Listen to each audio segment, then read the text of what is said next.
One of the things Harvey did for me, though, was allow me to get a little bit closer to my neighbors. That's all we had, because once you got tired of being inside the house and the walls start to close in, and eventually you're going to venture out to see some things.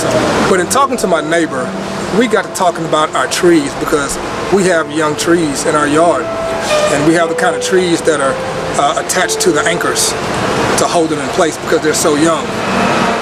He was concerned about his tree growth, that they weren't progressing well and weren't progressing fast enough. And I'm telling you, it takes time for trees to grow. That's just what it is, he said, but they're not growing like I thought they would grow. So he called out a tree doctor, and the tree doctor said, well, trees kind of grow and struggle. That's how they grow. But after a year or two, what you want to do is take the anchors and take the chains off of the trees.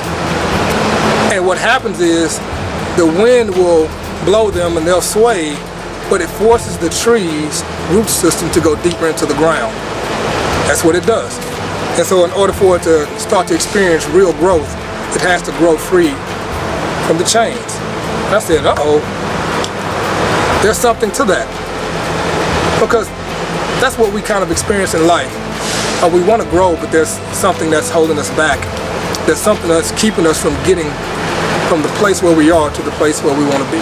And so I listened to what he said about the trees and what the tree doctor said. So the first thing we need to do is take the chains off of those trees. What are those chains for us? Could be depression, could be disappointment, could be shame, could be anger. All of these things that we use or that we're aware of that keep us from growing. It could be the fact that I should be one place by now and I'm not. So we have to disconnect those chains from our own lives, but how do we do that? Well, for trees, we have to do it for them. So trees need a good support system, people that are around them to help free them from the chains. And so I asked you, do you have a good support system? You know, who do you have in your life that can help you get over your excuses, that can help you get over your shame, that can help you get over your depression, that can help you get over whatever it is that you can identify as that thing that's holding you back from growing? But what the wind is going to do for your life is going to force your root system to get stronger. It's in the root system where real growth happens. It's in the dark places where the trees get their nutrients. It's in those places where we don't really want to be. The dirt and the grime and the grubs and the worms where growth really happens. So before you grow up, you got to grow down. So I implore you, don't be afraid of the wind. Let it blow. And watch the world stand by and watch you grow.